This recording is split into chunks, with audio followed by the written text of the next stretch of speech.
So this is my magazine idea pitch for my new music magazine. So a potential masthead that I looked at was Housefest. I think this would be an effective title for my masthead because it allows consumers to see straight away when they look at the front cover of the magazine to indicate what genre of music the magazine is. And obviously the word house comes from the genre house music, which is mainly what I focus on, along with having my magazine surrounded with festivals. So that's where the word fest comes from. Another possible name that we came up with was Fields Fest. This was chosen because most festivals take place in fields, so we wanted to reiterate the point, and also using the FF kind of alliteration was good as well.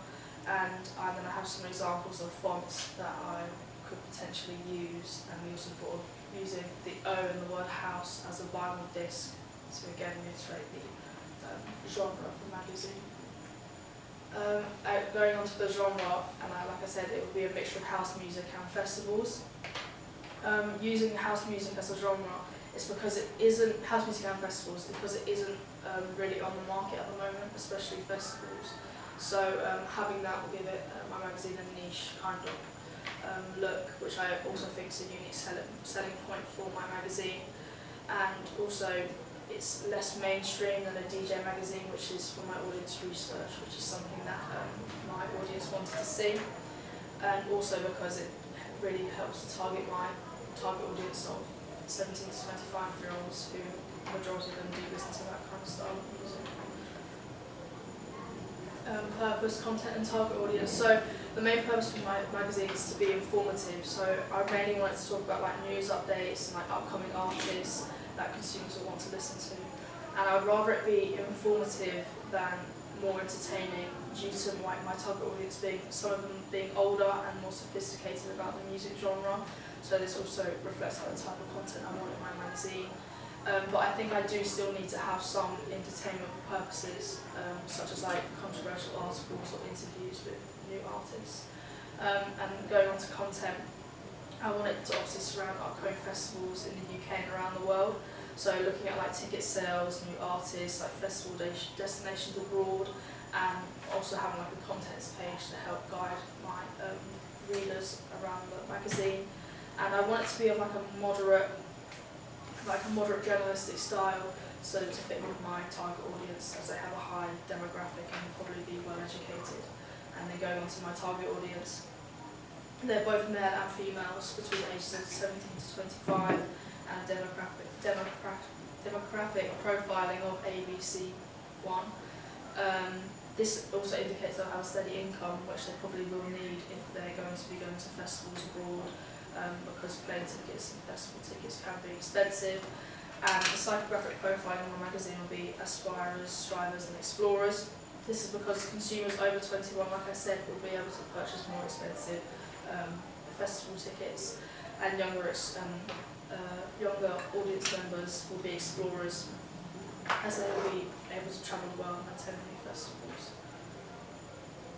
Possible cover stars and features and articles for my magazine. So I looked at my brother's DJ duo Monkey Bars, and I think they'll be a suitable cover star for my magazine because they do fit in with the demographic. They are of the age of 17 to 25, and they match, like I said, they match the demographic, and they're an upcoming duo. And like my audience research said, they want new artists, so they are a new artist that a lot of people might not have heard of, and it's kind of shining away from the mainstream DJ kind of thing. And then going on to my articles, like I said, I'm going to be written about upcoming artists. So in my double-page spread, I've started to write. I've talked about how they became so successful and what they will do in the future, and discuss new albums and things that audience members that might not have heard of them before can really get to know them. And then obviously I want my magazine articles to surround buzzwords that will entice readers into choosing my magazine, and also fit in with the genre of the magazine.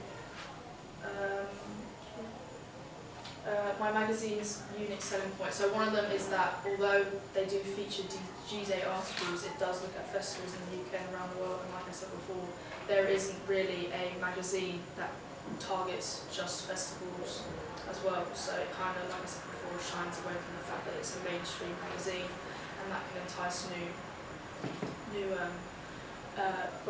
buyers of the magazine and new audience members. And then also is that it is going to be mainly available in a digital version. So having it sold digitally can help with distribution of my magazine, especially to like international festivals, because distributing print magazines to international festivals can be expensive.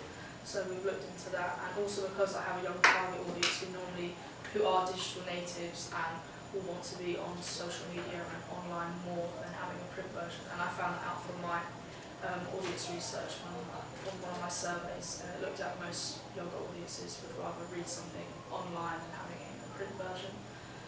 So yeah, that's some unique selling points to my magazine. And then, like going into cross digital platforms, I want to use social media sites as one of the main things for my magazine. So looking at Twitter, Instagram, Facebook. Again, it's being easier to access them.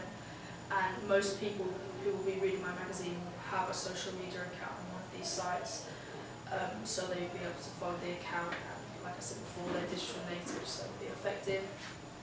I've also looked into using a website to showcase my magazine, and I think social media sites will be a bit more effective because having that target audience who, like I said, are digital natives and are more known to being on social media than on the website.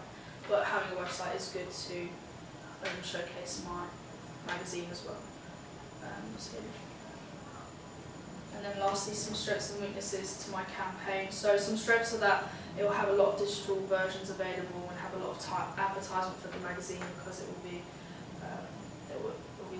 reaching a good target market, so that will be good.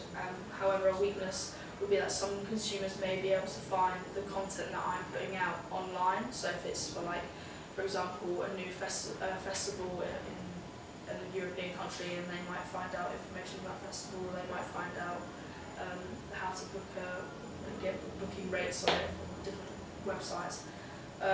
But I think that because my articles that I'll be writing about will be on new, upcoming artists, that it will be harder for people to find that information because they wouldn't have done an interview or something like that before if it was someone, compared to someone if they're like a mainstream artist.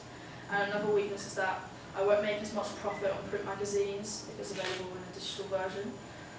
To stop this from being a threat, I'll try to focus more on my digital magazine rather than my print, because from my audience research, like I said, digital magazines are more effective. But also I could use having a print magazine as a kind of limited edition to like my whole magazine, so limiting the number of print copies could make people want to buy a print copy more if there is a limited number that are being distributed and made. So it's more exclusive for readers. And that's it. Does anyone have any questions?